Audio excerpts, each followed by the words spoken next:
يفقهوا قولي. الحمد لله وحده والصلاة والسلام على من لا نبي بعده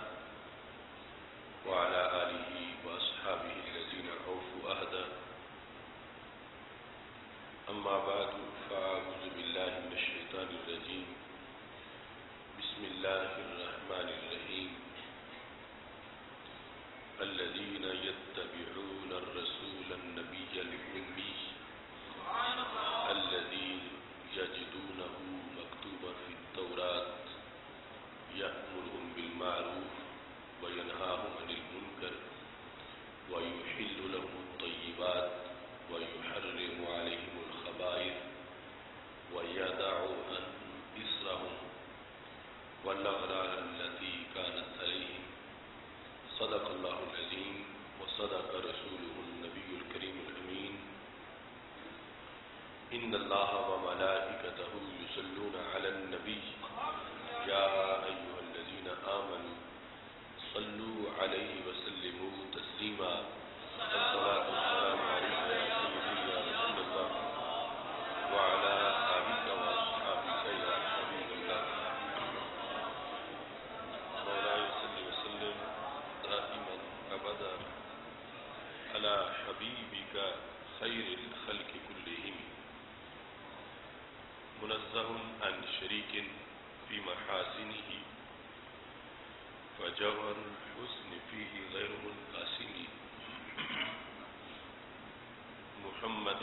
تاج رسل الله قاتبة محمد صادق الأقوال والكلم محمد ذكره روح لأنفسنا محمد شكره فرد على الأمم. رب صل وسلم دائما أبدا على حبيبك خير الخلق كلهم. اللہ تبارک و تعالی جل جلالہ وعم نوالہ واتم برہانہ وعظم شانہ وجل ذکرہ وعز اسمہ کی حمد و ثنا اور حضور النور شافع یوم النشور دستگیر جہاں غم گسار زمان سید سرورہ حامل بے قسم قائد الانبیاء محبوب کبریاء احمد مجتبی جناب محمد مصطفیٰ صلی اللہ علیہ وآلہ وصحبہ وبارک وسلم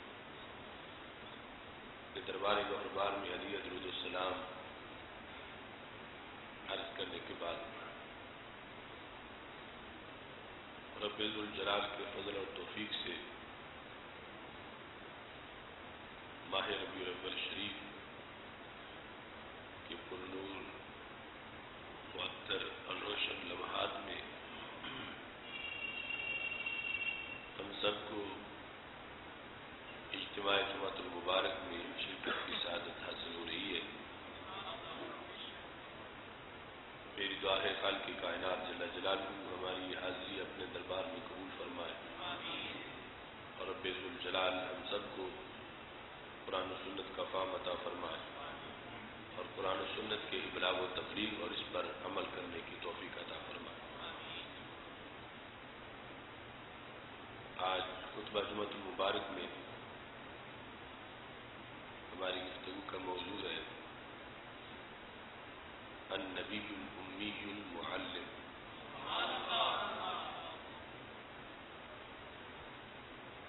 خالق کائنات جل جلالہ نے ہمارے آقا مولا حضرت محمد مصطفیٰ صلی اللہ علیہ وسلم کو جو بلند و بالا مراتب عطا فرمائے ہیں ان میں سے ایک یہ ہے کہ رب ذوالجلال نے آپ کو نبی امی بنایا ہے. نبی امی کی وضاحت آج ہماری گفتگو کا موضوع ہے. چونکہ اردو زبان میں جس وقت قرآن مجید برہان رشید کا مطلب و مفہوم بیان کیا کیا جاتا ہے اس وقت اردو زبان کے الفاظ کا انتخاب جن کے اندر ایسی وسعت ہو جس سے عربی زبان کے لفظ کی روح کو پیش کیا جا سکے، یہ ایک مشکل ترین کام ہے۔ قرآن مجید کا ترجمہ بہت دیر تک اس پر پہرا لگا رہا کہ دوسری زبانوں میں قرآن کا ترجمہ نہ کیا جائے۔ پھر فارسی میں ہوا، اور فارسی کے بعد جب اردو میں ہوا تو یہ بھی کئی شرائط اور پابندیوں کے بعد جا کے دروازہ کھلا۔ اس کے بعد پھر بہت سے لوگ انہوں نے غیر محتاط روش بھی اختیار کی، اور اس وقت بھی کچھ لوگ وہ بہت محدود سی معلومات رکھتے ہیں قرآن کے بارے میں، انہوں نے اپنے اپنے تراجم شروع کر دیے، اور یہی فتنے کا سب سے بڑا باعث ہے۔ ہمارے اسکولوں میں، کالجوں میں جو قرآن مجید، قرآن رشید کا کچھ حصہ پڑھایا جاتا ہے، اس میں بعض لوگ بہت ہی غیر محتاط انداز سے گفتگو کرتے ہیں، بالخصوص منصب نبوت اور منصب رسالت کا جن آیات سے تعلق ہے ان کی وضاحت کرتے ہوئے اپنی زبان میں جس وقت وہ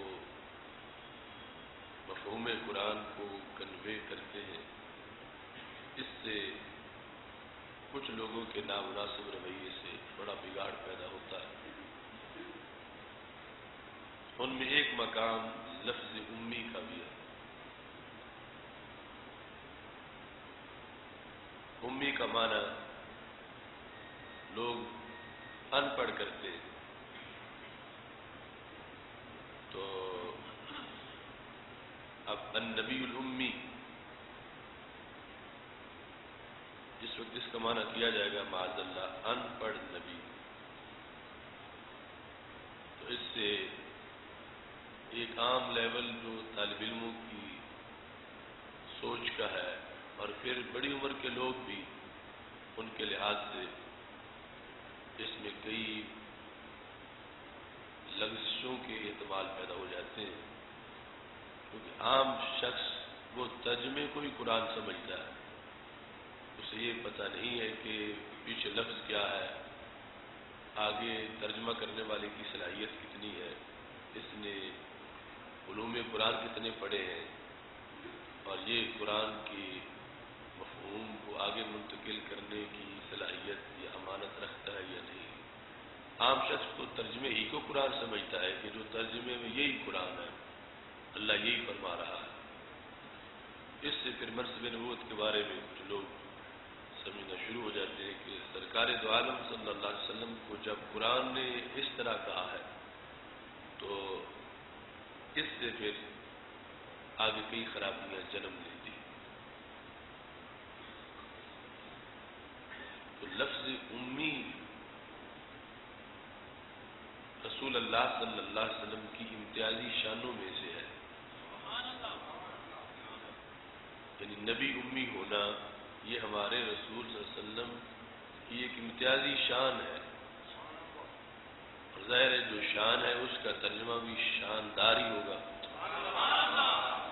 وہ عام ترجمہ تو نہیں ہو سکتا۔ اس سلسلہ میں یہ تفسیر مراغی کے اندر احمد مصطفیٰ مراغی جلد نمبر 3 میں انہوں نے لکھا ہے الذین یتبعون الرسول النبی الامی، یہ جو ابھی میں نے خطبے میں آیت پڑھی، تفسیر کے اندر یہ جو پارہ نمبر 9 سورہ اعراف کی آیت نمبر 157 ہے، الذین یتبعون الرسول النبی الامی، وہ لوگ جو پیروی کرتے ہیں رسول کی، وہ رسول جو نبی ہیں اور وہ رسول جو نبی امی ہے۔ آگے ان کی شرائط بیان کی گئی، فضیلت بیان کی گئی۔ تو تفسیر مراغی میں انہوں نے لکھا، ہوا وصف خاص بمحمد صلی اللہ علیہ وسلم، کہ نبی امی ہونا یہ ہمارے آقا صلی اللہ علیہ وسلم کا خصوصی وصف ہے۔ لا یشارکہ فیہ غیرہ من النبیین، اس وصف میں آپ کے ساتھ نبیوں میں سے بھی کوئی شریک نہیں ہے۔ ایسا خصوصی وصف ہے کہ اور کسی نبی کا بھی یہ وصف نہیں ہے۔ اب آپ سوچ لیں کہ اگر اس کا معنی ان پڑھ کریں گے تو ان پڑھ تو کروڑوں ہیں، تو پھر اس وصف کے لحاظ سے رسول اللہ صلی اللہ علیہ وسلم کو معاذ اللہ کروڑوں لوگوں کے ساتھ مشترک کر دیا جائے گا۔ ان پڑھ ہزاروں لوگ، لاکھوں لوگ ان پڑھ ہیں، اور پھر رسول اللہ صلی اللہ علیہ وسلم کو جب معاذ اللہ اس لفظ سے تعبیر کیا جائے گا تو ایک سطحی سا مقام سامنے آئے گا، اور وہ بھی جو ان پڑھ ہونا تو ایک عیب ہے، ان پڑھ ہونا ایک عمومی سی حیثیت ہے۔ تو پھر ان لوگوں کا مطلب پورا ہوگا کہ جو آج خاکے بنا کے، فلمیں بنا کے یہ ثابت کرنا چاہتے ہیں کہ وہ کوئی بڑی شان کے معاذ اللہ مالک نہیں تھے، عام سے ہی تھے۔ اب ان پڑھ کا معنی، امی کا معنی جب ان پڑھ ہوگا تو اس سے یہ ایک سطحی سا درجہ مقام سامنے آئے گا، جبکہ اصل میں کیا ہے؟ کہتے ہیں کہ یہ تو وہ خصوصی شان ہے جو رب نے نبیوں میں سے بھی کسی کو عطا نہیں فرمائی۔ وَهُوَ وَصْفٌ خَاصٌ بِمُحَمَّدٍ صلی اللہ علیہ وسلم،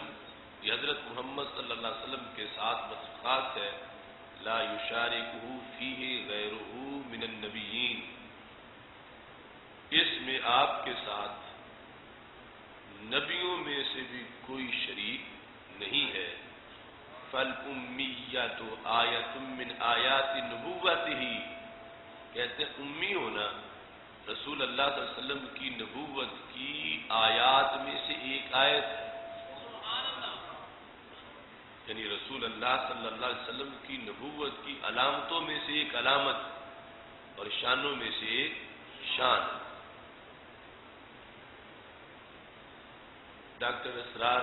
نے اس پر بحث کرتے ہوئے یعنی یہ زور دیا کہ اس کا معنی ان پڑھ کیا جائے گا، اور ان پڑھ کے لفظ پر معاذ اللہ اس نے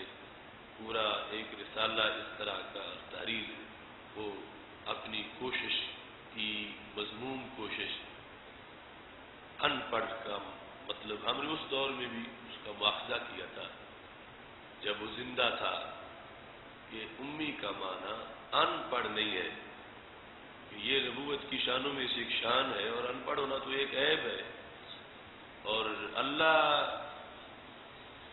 یہود و نصارہ کو، بنی اسرائیل کو دعوت ایمان دے رہا ہے کہ جن کا ذکر تمہاری کتاب میں ہے وہ رسول تشریف لے آئے ہیں، وہ نبی امی ہیں، تم ان کا کلمہ پڑھ لو۔ تو قرآن کا اسلوب بھی یہ بتاتا ہے، اور رسول اللہ صلی اللہ علیہ وسلم کی سینکڑوں احادیث بتاتی ہیں کہ امی کا معنی ان پڑھ نہیں ہے، کیونکہ میرے آقا صلی اللہ علیہ وسلم کا فرمان ہے،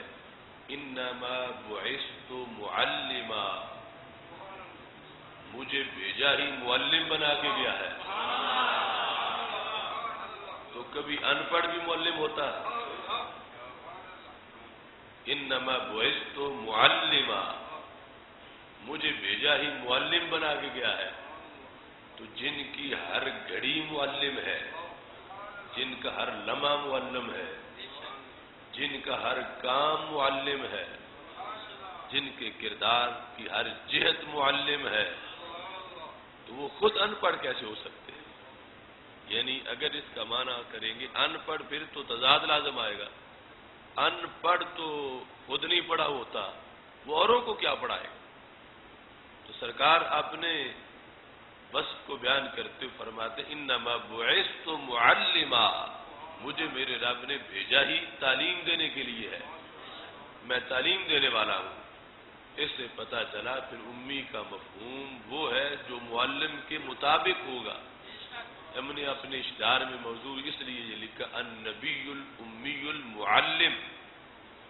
کہ نبی امی ہے اور امی ہونے کے ساتھ ساتھ معلم بھی ہے، تاکہ پتہ چلے کہ امی کا مفہوم اس انداز میں کیا جائے گا جو قرآن و سنت میں امی جس پس منظر میں لفظ استعمال کیا گیا ہے۔ مثلا عربوں کو جو امی کہا جاتا ہے تو اس امی کا اور مطلب ہوگا بعث فی الامیین رسولا، اللہ نے امیین میں رسول کو بھیجا۔ ہم اگر مثلا آج کہتے ہیں کہ ہم اپنے ماحول سے جہالت کو مٹانا چاہتے ہیں، علم کا انقلاب لانا چاہتے ہیں، تو عربوں میں اس تحریک کو کہتے ہیں محو الامیہ، جہالت ختم کرنے کی تحریک، علم لانے کی، لوگوں کو ایجوکیٹ کرنے کی تحریک۔ تو یہ لفظ جب ہمارے بارے میں بولا جائے گا اس وقت اس کا معنی اور ہوگا، لیکن جب رسول اللہ صلی اللہ علیہ وسلم کے بارے میں بولا جائے گا تو پھر اس کا معنی اور ہوگا۔ اپنی اپنی حیثیت میں ہم جس وقت کسی عام بندے کے بارے میں آج عربی میں کہتے ہیں یا اردو میں صرف اس کو استعمال کرتے ہیں کہ فلاں تو صرف امی ہے، مطلب ہوگا وہ جاہل ہے، ان پڑھ ہے۔ لیکن جس وقت قرآن یہی لفظ رسول اللہ صلی اللہ علیہ وسلم کی شان میں ذکر کر رہا ہے تو پھر سرکار کی شان کے مطابق اس کا معنی کیا جائے گا، جو قرآن کا پس منظر ہوگا، جو حدیث کا بیان ہوگا، اس کے لحاظ سے اس کا مطلب ہوگا۔ میں یہ سمجھتا ہوں احسان ہے کتنا مجدد دین و ملت امام اہل سنت حضرت امام محمد رضا خان فاضل بریلوی رحمۃ اللہ علیہ کا، ان کا ترجمہ پڑھو اور باقی سارے تراجم سامنے رکھ لو تو پتہ چلے گا کہ انہوں نے قرآن کی منشا کو لوگوں کے سامنے اردو میں پیش کر دیا ہے۔ ایک تو یہ ہے نا کہ نبی امی کا معنی نبی امی کر دیا جائے، الذین یتبعون الرسول النبی الامی، وہ لوگ جو پیروی کریں گے رسول نبی امی کی۔ اب وہ عربی کا لفظ عربی والا اردو میں استعمال کر دیا گیا، تو اردو والے کو تو پتہ نہیں چلے گا کہ اس کا ترجمہ کیا، اور کچھ لوگوں نے نبی امی کا معنی نبی امی کر دیا، لیکن اعلی حضرت نے امی کا مطلب بتایا کہ امی کیا ہوتا ہے، اور چونکہ ترجمے میں اب شرح تو کی نہیں جا سکتی، تفسیر میں شرح ہوتی ہے، اب ترجمے میں لفظ ایسا ہونا چاہیے کہ جو قرآن کی ترجمانی کرے اور ہو مختصر۔ اعلی حضرت رحمۃ اللہ علیہ اس کا ترجمہ کرتے ہوئے کہتے ہیں الذین یتبعون الرسول النبی الامی، وہ جو غلامی کریں گے اس رسول بے پڑھے غیب کی خبریں دینے والے کی۔ بے پڑھے، اب دو لفظ ہے، ایک ہے ان پڑھ، ایک ہے بے پڑھا۔ ان پڑھ وہ ہے جس نے کسی سے پڑھا بھی نہیں، جسے آتا بھی کچھ نہیں۔ بے پڑھا وہ ہے جو کسی کا شاگرد نہیں بنا، آتا سب کچھ ہے۔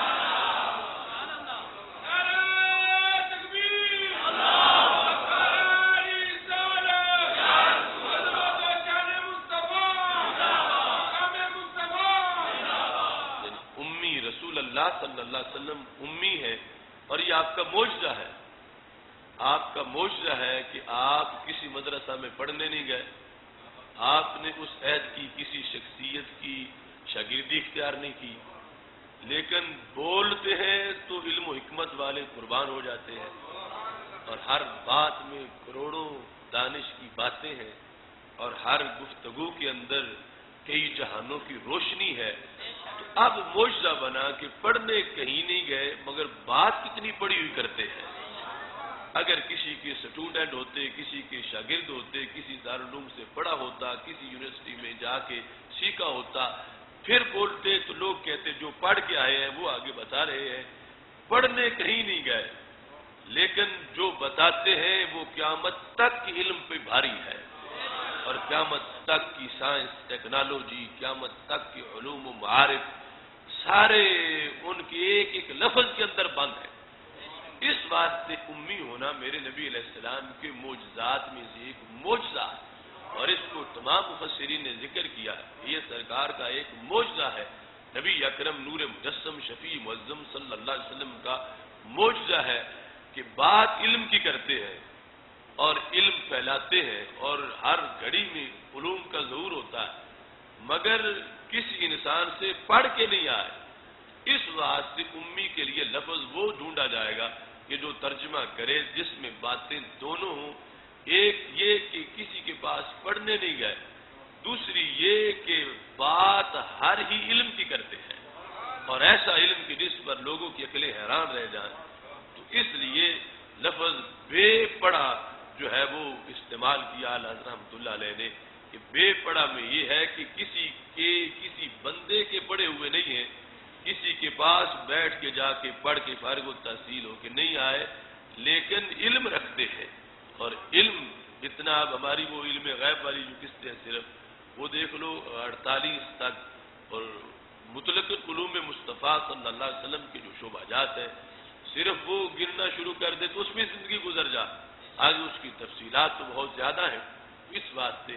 امی کا معنی کوئی بندہ ان پڑھ نہ کرے، جب سرکار کو امی کہا گیا ہے تو اس امی کا معنی کیا، بن پڑھے یا بے پڑھے رسول صلی اللہ علیہ وسلم رب ذوالجلال نے ان کو کیسی شان عطا فرمائی کہ کسی بندے کے وہ شاگرد نہیں ہے، لیکن بات اس وقت جو کر گئے، آج اتنی ایڈوانس دنیا، اتنی ترقی کے بعد اور آگے کی صدیاں گزرنے کے بعد جہاں جا کے ان کے وزڈم نالج کی انتہا ہو جائے گی، 14 صدیاں پہلے سرکار کی گفتگو اس سے آگے سے شروع ہو رہی تھی، اور سید عالم نور مجسم شفیع معظم صلی اللہ علیہ وسلم نے جو اس وقت کائنات کے راز بتائے، حقائق بتائے، آج لیبارٹریوں میں لوگوں کو ان کا کچھ حصہ نظر آنا شروع ہوا، جب نہ کوئی عدسہ تھا نہ کوئی لیبارٹری تھی، وہ نگاہ نبوت کا نور تھا اور رسول اللہ صلی اللہ علیہ وسلم کا علم تھا، جس میں ہمارے آقا صلی اللہ علیہ وسلم نے اس وقت فرما دیا، اور یہ پتہ چلا کہ نبی امی ہونے کا مطلب یہ ہے کہ علم رکھتے ہیں لیکن کسی بندے کی شاگردی انہوں نے اختیار نہیں کی۔ قرآن مجید برہان رشید میں جس آیت میں یہاں ابھی جو میں نے پڑھی ہے آگے ذکر ہے، وہ سارا اسی مفہوم کو واضح کرتا ہے جو ترجمہ ہم بے پڑھے یا بن پڑھے کا کر رہے ہیں، کیونکہ آگے کیا آتا ہے، اللہ فرماتا الذین یجدونہ مکتوبا عندہم فی التوراۃ والانجیل، وہ نبی امی صلی اللہ علیہ وسلم جن کو اہل کتاب پائیں گے کہ ان کا ذکر ہے ان کی کتابوں میں، تورات میں بھی اور انجیل میں بھی۔ وہ نبی امی کرتے کیا ہے، یأمرہم بالمعروف، اچھائی کا حکم دیتا، وینہاہم عن المنکر، اور وہ برائی سے روکتے ہیں۔ یہ اچھائی کا حکم دیں گے، برائی سے روکیں گے۔ اب جسے معلوم ہی نہ ہو اچھائی ہے کیا تو حکم کیسے دے سکے، جسے معلوم ہی نہ ہو کہ برائی ہے کیا تو برائی سے روک کیسے سکے گا؟ تو آیت تقاضا کر رہی ہے کہ انہیں ہر اچھائی کا پتہ ہے اور اس کا وہ حکم دیتے ہیں، اور انہیں ہر خطرناک بات جو بندے کو تباہ کر سکتی ہے وہ جانتے ہیں کہ کتنی بیماریاں ہیں جن سے انسانیت زخمی ہوتی ہے اور جن سے انسان جو ہے وہ تباہ و برباد ہو جاتا ہے، جن سے وہ بندہ جسے اللہ نے اپنی صورت میں پیدا کیا تھا وہ جہنم کا ایندھن بن جاتا ہے۔ تو پتہ چلا کہ قیامت تک ہر وہ کام جو بندے کو جنتی بنا سکے سرکار اسے بھی جانتے ہیں، اور ہر وہ کام جو بندے کو جہنمی بنا سکے سرکار وہ بھی جانتے ہیں،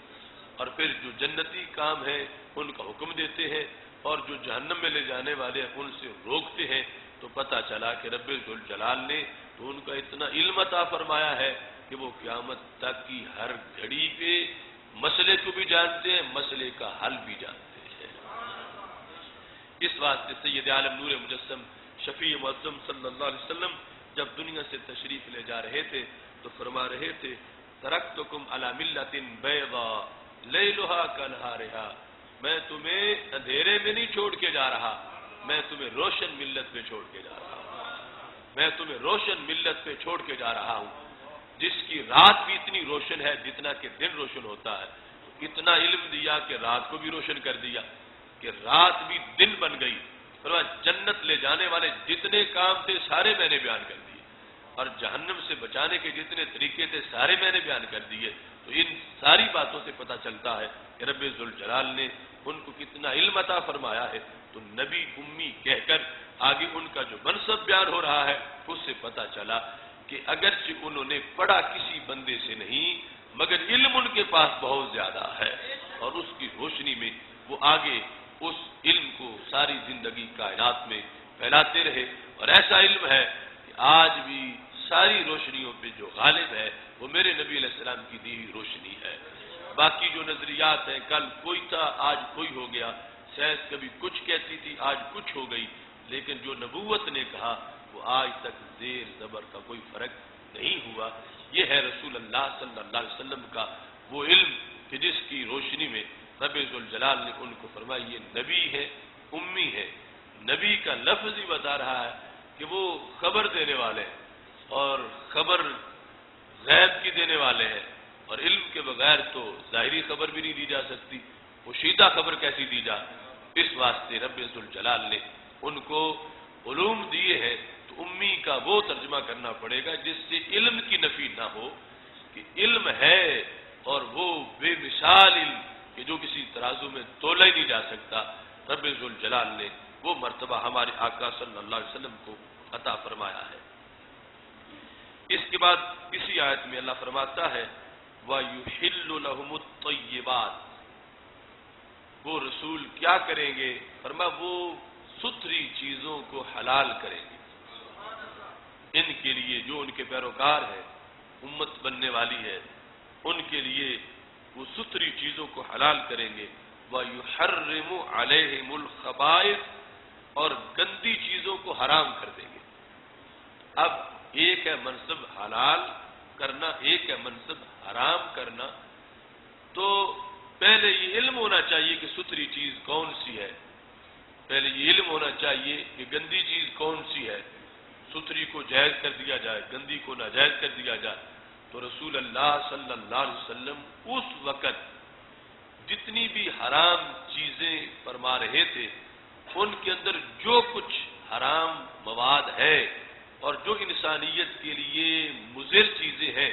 اور جو انسانیت کو نقصان دے سکتی ہیں، یا جسمی طور پر، جسمانی طور پر یا روحانی طور پر، رسول اللہ صلی اللہ علیہ وسلم جانتے ہیں کہ کس مزاج پہ کون سی چیز اثر انداز ہو کے اسے گمراہ کر سکتی ہے، عیاش بنا سکتی ہے، اس کو فاسق و فاجر بنا سکتی ہے، اس کی وجہ سے اس کے بدن کے اندر کاہلی اور سستی آ سکتی ہے، یا اس کی روح پہ پردہ پڑ سکتا ہے، یا اس کی زندگی بے نور ہو سکتی ہے۔ تو میرے آقا صلی اللہ علیہ وسلم قیامت تک کی انسانیت، ہر علاقے کا مزاج اور ہر علاقے کے لوگوں کی طبیعتیں اور ہر طبیعت پر کسی چیز کے اثرات،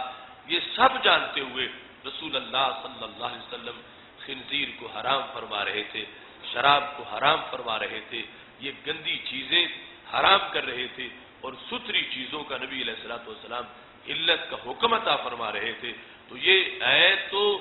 ثابت کر رہی ہے کہ رب نے ان کو ہمہ جہت علوم کتنے عطا فرمائے تھے، کس قدر ہر چیز کے خواص کے لحاظ سے ان کو رب ذوالجلال نے علوم و حکمت عطا فرمائے۔ تو پتہ چلا کہ جنہیں نبی امی کہہ کے رب ذوالجلال نے بات شروع کی، اللہ تو معجزہ دکھانا چاہتا ہے، دیکھو پڑھنے کسی کے پاس نہیں گئے، اور بتاتے وہ ہیں جو قیامت تک کے پڑھ پڑھ کے تھکنے والے بھی وہ بات نہیں پا سکیں گے، نہیں جا سکیں گے۔ اب رسول اللہ صلی اللہ علیہ وسلم نے اس وقت یہ ارشاد فرمایا تھا جب ابھی یہ ساری چیزیں بعد والی نہیں تھی، فَإِذَا وَقَعَ الذُّبَابُ فِي طَعَامِ أَحَدِكُمْ فَامْكُلُوهُ ثُمَّ انْكُلُوهُ فَإِنَّ فِي إِحْدَى جَنَاحَيْهِ دَاءٌ وَفِي الْأُخْرَى دَوَاءٌ۔ کہ جس وقت مکھی گر جائے تم میں سے کسی کے کھانے میں، اسے ڈبو کے باہر نکال دو۔ کیوں؟ فرمایا اس کے ایک پر میں بیماری ہوتی ہے، ایک پر میں شفا ہوتی ہے، یعنی ایک پر میں بیماری کے جراثیم ہے، ایک پر میں شفا کے جراثیم ہے۔ فرمایا اس کی عادت کیا ہے، جب وہ گرتی ہے کھانے میں وہ بیماری والا پر ڈبو دیتی ہے۔ اب وہ جراثیم بیماری والے تو داخل ہو گئے، اگر ایسے ہی تم نے نکال دی تو وہ کھانا طبی طور پر کھانے کے قابل نہ رہا، اور اگر تم اس کو ڈبو کے نکالو گے تو پھر شفا والا پر بھی ڈوبے گا۔ تو جو جراثیم بیماری والے داخل ہوئے تھے شفا والے انہیں ختم کر دیں گے۔ اب آگے طبیعت کسی کی ہے کہ دل مانتا ہے کھائے، دل نہیں مانتا نہ کھائے، لیکن کھانا تو طبی طور پر اس بیماری سے ستھرا ہو گیا، پاک ہو گیا، اس کے اندر وہ جراثیم جو داخل ہوئے تھے ان کے مقابلے کی قوت اس کے اندر داخل ہو گئی۔ یہ رسول اللہ صلی اللہ علیہ وسلم نے اس وقت فرما دیا۔ آج کی دنیا میں آ کے ویلیم پکتھال نے یہ تحقیق کے بعد اعلان کیا کہ واقعی مکھی کے چھوٹے سے پر کے اندر ہم نے دیکھا تو ایک میں بیماری ہے، دوسرے میں شفا ہے۔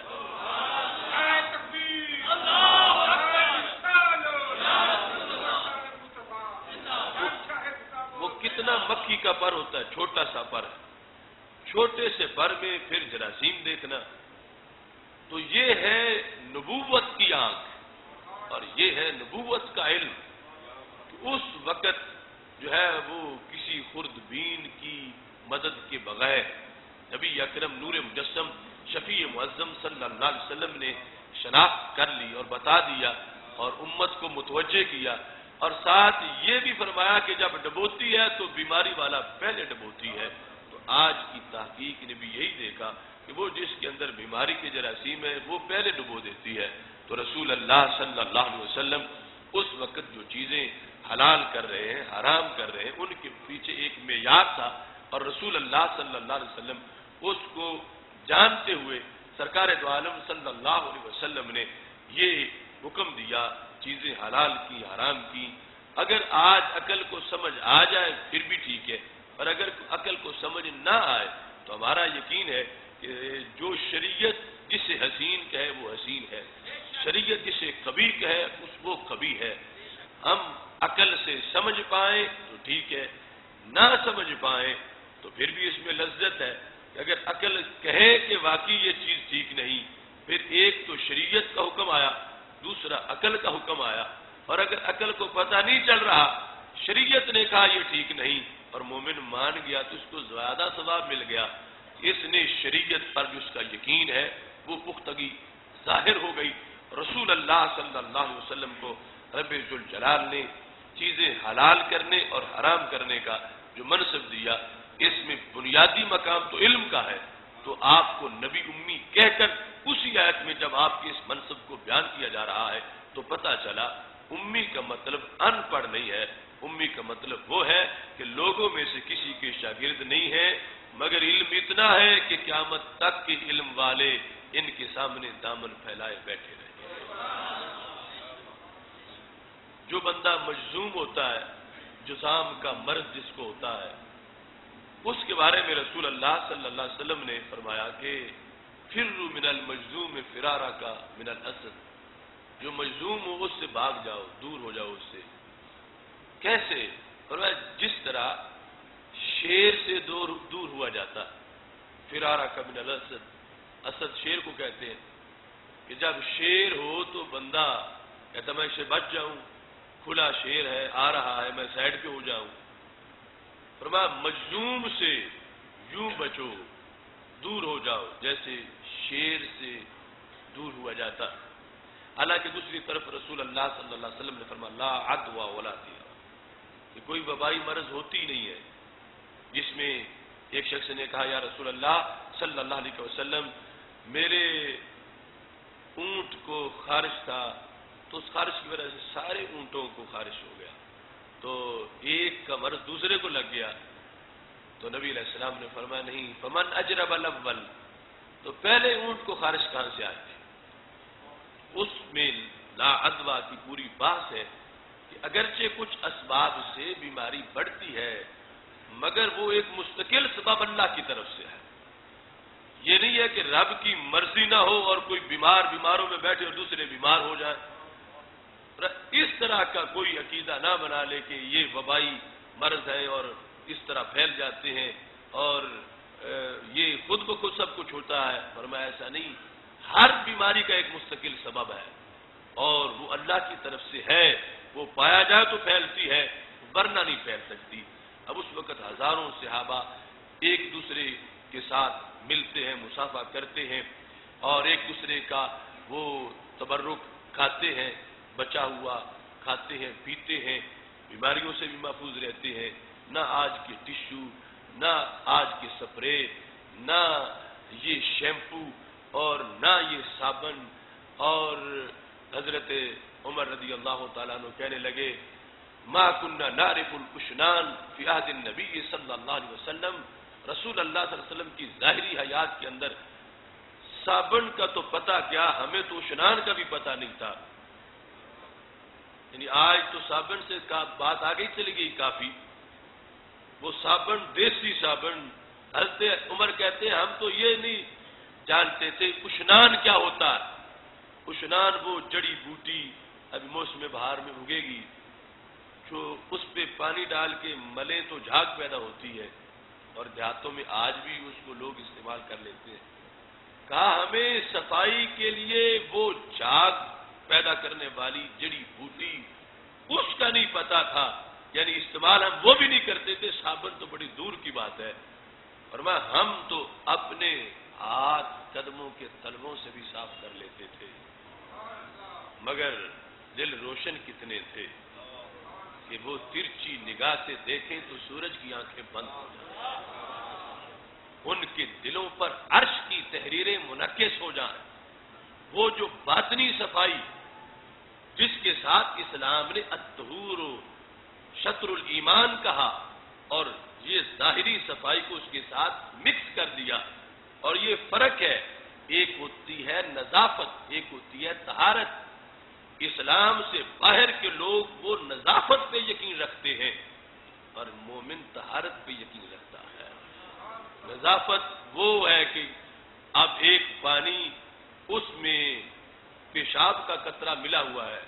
انگریز اس سے ہی طہارت یعنی اپنا ستھرا پن جو ہے وہ حاصل کر لے گا. اب ہم اس کو طہارت نہیں کہیں گے، اسے نظافت کہا جا سکتا ہے. طہارت یہ ہوگی کہ جس سے ہم طہارت حاصل کر رہے ہیں وہ خود تو پاک ہو. وہ صرف یہ دیکھیں گے کہ مائع چیز ہے، پانی ہے، اس نے میل کو دور کر دیا. ہمارے نزدیک اس کی بھی شرط ہے کہ صرف مائع ہونا اور مزیل ہونا اور کسی کو زائل کرنے کی صلاحیت رکھنا یہی کافی نہیں، بلکہ اس میں وصف طہارت بھی ہونا چاہیے. اور وہ ایک قطرہ بھی اگر ایک بالٹی میں پیشاب کا پڑ گیا، ہمارے نزدیک اب اس سے طہارت نہیں حاصل ہو سکتی، انگریز اس سے نظافت حاصل کر سکتا ہے. اس بنیاد پر ہمارے ہاں جو طہور ہے وہ شطر ایمان ہے کہ باطن کی صفائی بھی ہے، ظاہر کی صفائی بھی ہے، اور اس کے باقاعدہ نمبر ہیں ظاہر کی صفائی کے اسلام کے اندر، اور اس میں یہ شرائط ہے. اب وہاں پر وہ نظافت،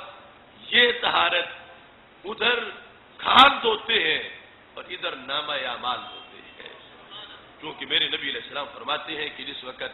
میرا امتی وضو کرتا ہے تو گناہ ناخنوں سے نیچے بہہ کے نکل جاتے ہیں اور پلکوں سے نیچے بہہ کے نکل جاتے ہیں. اب یہاں نکل گئے ہیں وہاں نہیں نکلتے، اس واسطے کہ یہاں طہارت اور اس کی شرائط ہے جس کے پیش نظر یہ ساری چیزیں موجود ہیں. تو وہاں فرمایا کہ فروا من الاسد، فروا من المجذوم فرارک من الاسد. چونکہ وہ لمبی بات تھی میں نے اس کی طرف اشارہ کر دیا کہ اس سے بظاہر وہم پڑتا ہے کہ بیماریاں وبائی بھی ہوتی ہیں، چونکہ سرکار فرما رہا ہے بچو مجذوم سے، کہ ایسے بچو جیسے شیر سے بچا جاتا ہے. تو یہ حقیقت میں کوئی تعارض نہیں ہے کہ مرض تو اپنے طور پر ہی لگنا ہے، لیکن سمجھنے والے نے فوراً بیٹھنا ہے، سمجھ بیٹھنا ہے کہ میں چونکہ وہاں بیٹھا تھا اس لیے مجھے یہ جزم اور مجزوم کی بیماری مجھ کو لگ گئی ہے۔ تو عقیدہ بچانے کے لیے سرکار نے ان لوگوں کو جنہیں وہ حدیث کی اعلیٰ تحقیقات میسر نہیں، انہیں کہا رہے ہی سائڈ پہ تاکہ ان کی سوچ اس طرف نہ جائے کہ بیٹھا تھا تو اس لیے مجھے بیماری لگ گئی۔ اب وہاں جو لفظ بولے ہیں میری اس موضوع کی بات وہ ہے، فرمایا دور ہو جاؤ مجزوم بندے سے۔ کیسے دور ہو جاؤ؟ فرمایا جیسے شیر سے دور ہو جاتے ہو۔ آج کی دنیا میں جب جذام کے بیکٹیریاز کو دیکھا گیا تو وہ بالکل باریک سے جراثیم جو آج کتنے آلات کی مدد سے دیکھے گئے تو ان کی شکل شیر جیسی تھی، ان کی شکل شیر جیسی تھی۔ میرے آقا صلی اللہ علیہ وسلم اس وقت فرما رہے تھے کہ جو مجزوم ہے اس سے یوں دور ہو جاؤ جیسے شیر سے دور ہو جاتے ہیں۔ اب وہ جسم کے جراثیم جو آج اتنے آلات کے بعد دیکھے گئے تو شکل ان کی شیر والی تھی۔ اب سرکار نے وہاں یہ نہیں فرمایا کہ یوں ہٹ جاؤ پیچھے جیسے خنزیر سے دور ہو جاتے ہو، جیسے کتے سے دور ہو جاتے ہو، جیسے گدھے سے دور ہو جاتے ہو، اس سے سائڈ پہ ہو جاؤ۔ فرمایا یوں جیسے شیر سے دور ہو جاتے ہو۔ تو وہ جس وقت ان کی حیثیت دیکھی گئی تو وہ شکل ان کی شیر والی تھی۔ تو ہر بات کل جب شریعت کی ڈسکس ہوگی لیبارٹریوں میں، تحقیق گاہوں میں، تو پتہ چلے گا کہ رب ذوالجلال نے حلال حرام کرنے والی اتھارٹی جس ذات کو دی تھی اپنی وحی کے تابع رکھ گئے۔ ان کو رب نے علم کتنا عطا فرمایا تھا کہ بولتے وقت گفتگو کرتے ہیں۔ صدیوں کے سفر کے بعد جب تحقیقات پہنچی جس نتیجے پہ میرے نبی علیہ السلام نے سیکنڈ سے پہلے وہ سب کچھ بیان کر دیا تھا۔ تو فرمایا وَيُحِلُّ لَهُمُ الطَّيِّبَاتِ، طیبات کو حلال کرتے ہیں، وَيُحَرِّمُ عَلَيْهِمُ الْخَبَائِثَ، اور وہ چیزیں جو کہ گندی ہیں ان کو حرام کر دیتے ہیں۔ پھر وَيَضَعُ عَنْهُمْ إِصْرَهُمْ، فرمایا یہ بوجھ اتارنے آئے۔ ان کی شان کیا ہے؟ یہ رسول اتار دیں گے ان سے بوجھ، وَالْأَغْلَالَ الَّتِي كَانَتْ عَلَيْهِمْ، اور وہ جو توق گردنوں میں تھے یہ ان کو اتارنے کے لیے آ گئے ہیں۔ جو ان کی پیروی کرے گا اس سے بوجھ اتر جائے گا اور سارے اغلال جو ہیں اس سے دور ہو جائیں گے۔ تو سید عالم نور مجسم شفیع معظم صلی اللہ علیہ وسلم کو رب ذوالجلال نے یہ شانیں دی، شریعت ایسی بیان کی جس کی وجہ سے بوجھ اترے۔ وہ پہلے جو بوجھ موجود تھے گناہوں کے وہ دور ہوئے، اور جس سے لوگ ان کی پشتیں کبڑی ہو رہی تھیں گناہوں کی وجہ سے اور بعض سخت احکام کی وجہ سے، ہمارے آقا صلی اللہ علیہ وسلم نے وہ سارے دور کر دیے اور افراط و تفریط کے درمیان ایک ایسا دین لوگوں کو عطا کیا کہ جس میں ساری حکمتیں پیش نظر رکھیں، اور یہ ساری دلیلیں رسول اللہ صلی اللہ علیہ وسلم کے علم کی ہیں۔ آپ کو جو ادراک تھا قیامت تک کے مسائل کا اور اس کے لحاظ سے جو چیزیں مناسب اور ضروری تھیں رسول اللہ صلی اللہ علیہ وسلم نے انہیں ہی حلت و حرمت کے لحاظ سے سامنے رکھ کے اپنی امت کو یہ معیار عطا فرمایا۔ خالق کائنات فرماتا ہے فالذین آمنوا بہ وعزروہ ونصروہ، وہ لوگ جو ان پہ ایمان لے آئیں گے اور پھر ان کی تعظیم بھی کریں گے اور ان کی مدد بھی کریں گے۔ واتبعوا النور الذی انزل معہ، اور جو ان کے ساتھ نور نازل کیا گیا ہے اس کی پیروی بھی کریں گے۔ اللہ فرماتا اولئک هم المفلحون، یہی لوگ کامیابی والے ہوں۔ اب یہ کتاب نازل کر دی ہمیشہ کے لیے، اب 14ویں صدی میں بھی فرمایا جس نے ان کے نور کی پیروی کی، جس چیز کو انہوں نے حرام کہا اس کو جس نے حرام سمجھا، جو انہوں نے حلال کی اس کو جن لوگوں نے حلال سمجھا، اور پیروی کرتے رہے، وہ لوگ ہیں کامیابی پانے والے۔ آج ایک شخص کہتا میں اپنی سوچ کو معیار بناتا ہوں، عقل میں جو عقل کہتی ہے کہ یہ حلال ہے میں اسے حلال کہوں گا، عقل جو حرام کہے میں اسے حرام کہوں گا، عقل کی پسند۔ اب یہی مغرب کا سارا دین ہے، یعنی انگریز، یہود و نصارہ، وہ سارے عقل کا کلمہ پڑے ہوئے ہیں اور عقل ان کی عقل سلیم نہیں ہے۔ وہ کہتے ہیں میری رائے یہ ہے کہ اس وقت یہ کرنا چاہیے تو میں یہ کرتا ہوں، میری رائے یہ ہے اس وقت وہ کام کرنا چاہیے میں وہ کرتا ہوں، اور وہ کام ہماری شریعت کہہ رہی ہے ناجائز ہے، حرام ہے، جائز نہیں ہے۔ تو ایک انہوں نے معیار کامیابی کا بنا لیا، ایک میرے نبی علیہ السلام نے اس وقت ہمیں معیار کامیابی کا عطا فرما دیا کہ سودا یوں کرنا ہے، بیع و فروخت جو ہے بیع و شراء، اس کے لحاظ سے معیار عطا کر دیے۔ تو خالق کائنات جل جلالہ ارشاد فرماتا ہے یہ جو اس نور کی پیروی کریں گے جو ہمارے رسول صلی اللہ علیہ وسلم دے رہے ہیں، کب پیروی کریں؟ پہلی صدی میں، دوسری میں، چوتھی میں، 15ویں میں، 20ویں میں، جب بھی، فرمایا یہی لوگ ہیں جو کامیابی پانے والے ہیں۔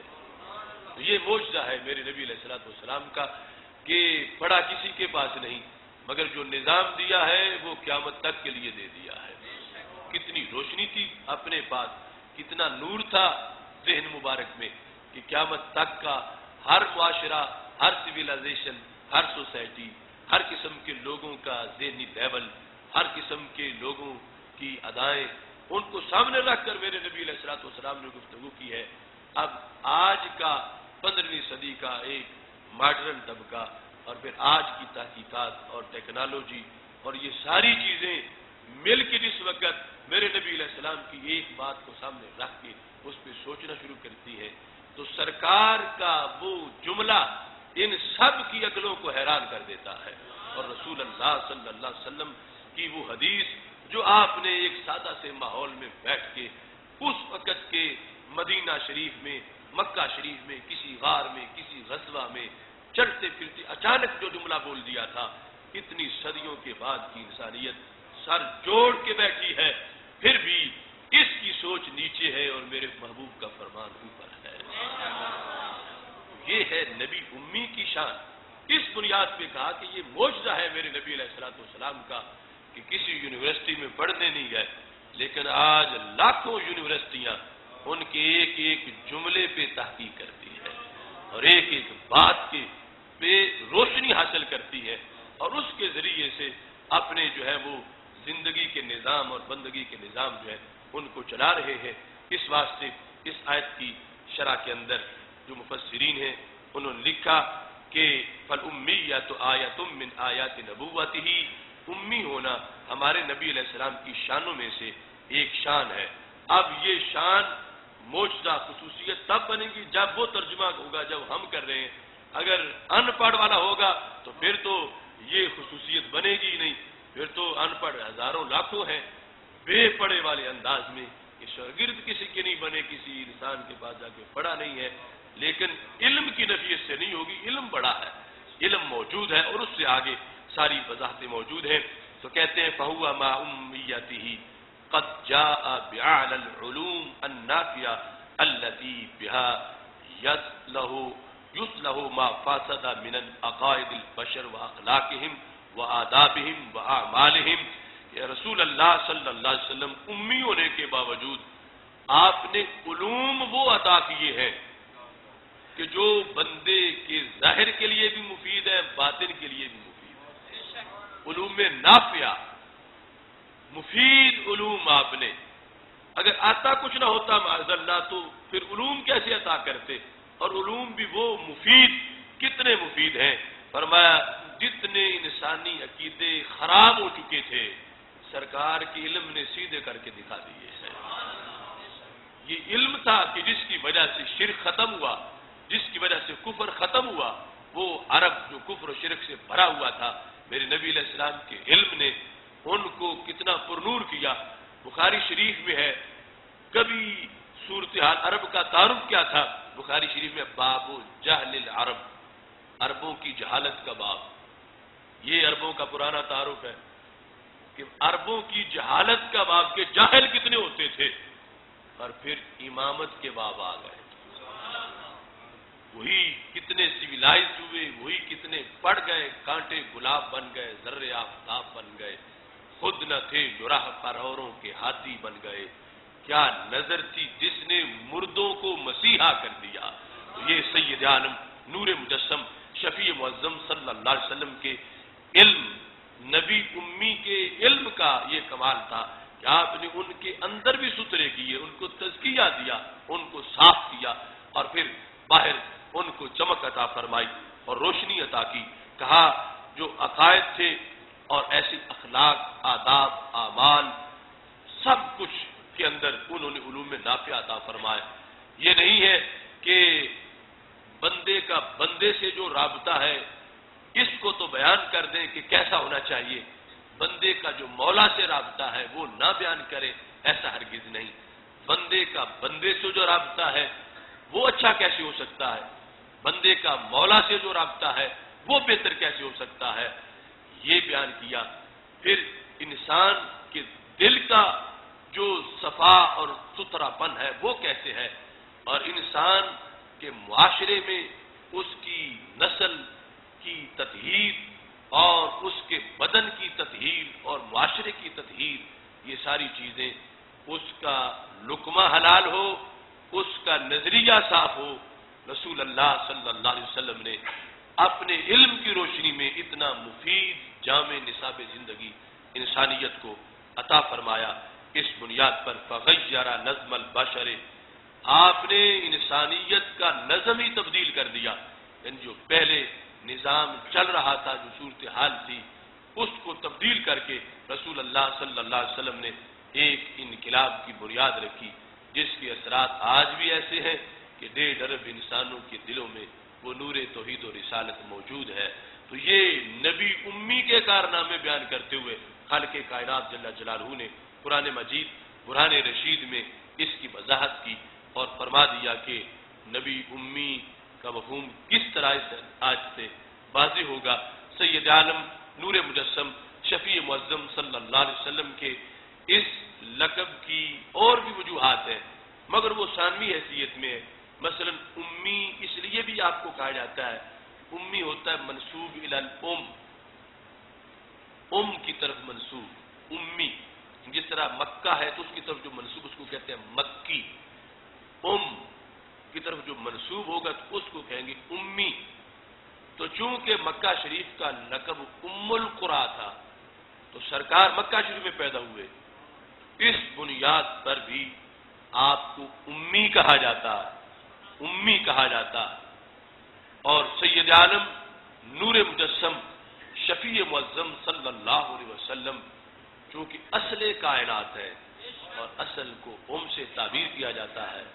اس بنیاد پر بھی رسول اللہ صلی اللہ علیہ وسلم کو امی کہا جاتا ہے۔ یہ اس طرح کی متعدد آگے جو وضاحتیں ہیں وہ ثانوی حیثیت میں ہے۔ اولین وہ جو خود قرآن مجید برہان رشید نے لفظ امی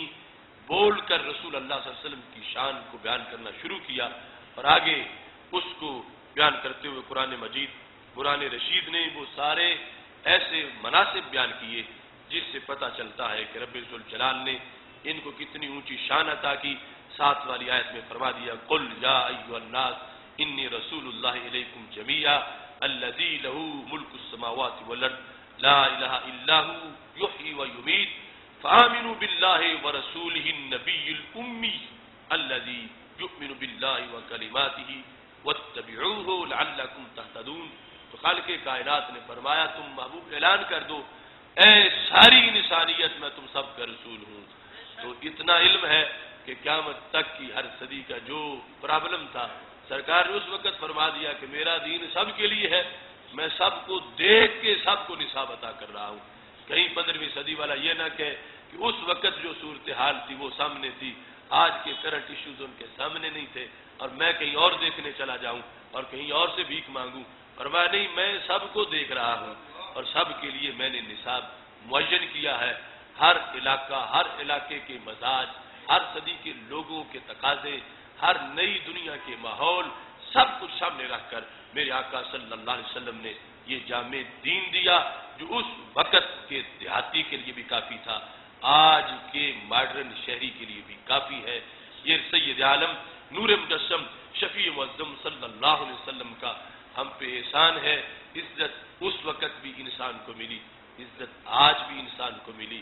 اور اس ایمان کی وجہ سے آج بھی ہم زندہ ہیں اور ہمارے پاس نور ایمان موجود ہے، اور اس نور کی روشنی میں ہم زندگی بسر کر رہے ہیں۔ اس بنیاد پر عید میلاد النبی صلی اللہ علیہ وسلم کا اہتمام کیا جاتا ہے کہ سرکار جو کچھ لے کے آئے تھے، دنیا سے جاتے وقت سب کچھ لے کے واپس نہیں چلے گئے، بلکہ چھوڑ کے روشنی گئے، اور قبر شریف میں فرما دیے گئے کہ حیاتی خیر لکم و وفاتی خیر لکم، میرا دنیا میں زندہ رہنا ظاہری حیات میں یہ بھی تمہارے لیے بہتر ہے، اور قبر میں جا کے بھی میں تم سے بے خبر نہیں ہوں گا،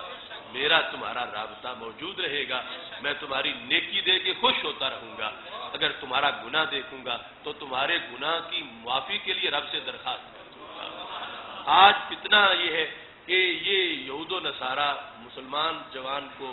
یہ تصور دینا چاہتے ہیں کہ جن کا تم نے کلمہ پڑھا تھا درمیان میں 14 صدیاں گزر گئی ہیں، اب تمہارا تو آپس میں رابطہ ہی کوئی نہیں ہے، تمہاری نہ ملاقات ہوئی اور پھر اب رابطہ ہی کوئی نہیں ہے۔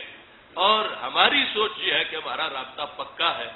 ہمارا رابطہ مضبوط ہے، ہم ان کے سامنے ہیں، وہ ہم پہ کرم فرماتے ہیں، وہ فرما کے گئے ہیں کہ دنیا کے جس کونے میں بھی رہو گے تم سلام کہو گے میں جواب خود دوں گا۔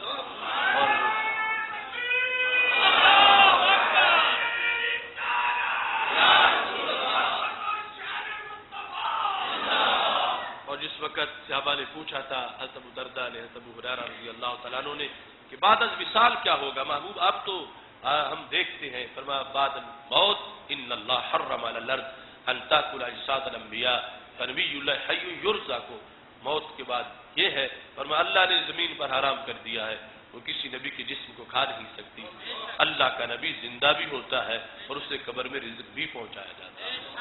اس واسطے ہمارا رابطہ ہے اور پکا رابطہ ہے، اور اسی رابطے کو ہائی لائٹ کرنا آج مغرب کے جواب کے لیے کافی ہے، اور اس کے جو تقاضے ہیں وہ پورے کرنے ہیں۔ بدقسمتی سے ایک طبقہ مسلمانوں میں سے ہی ایسا ان کا فکری حامی بن گیا ہے، وہ کہتے ہیں معاذ اللہ مٹی میں مل گئے تھے، یہ ہو گیا وہ ہو گیا، اب رابطہ ختم ہو گیا۔ اب یہی بات وہ بھی ہم سے کہہ رہے ہیں، یہ بات ادھر والے بھی کہہ رہے ہیں، لیکن چونکہ رابطہ مضبوط بڑا ہے جس کی وجہ سے مومن بھٹکا نہیں بہکا نہیں، بلکہ کہہ رہا ہے چمک تجھ سے پاتے ہیں سب پانے والے، میرا دل بھی چمکا دے چمکانے والے، وآخر دعوانا الحمدللہ۔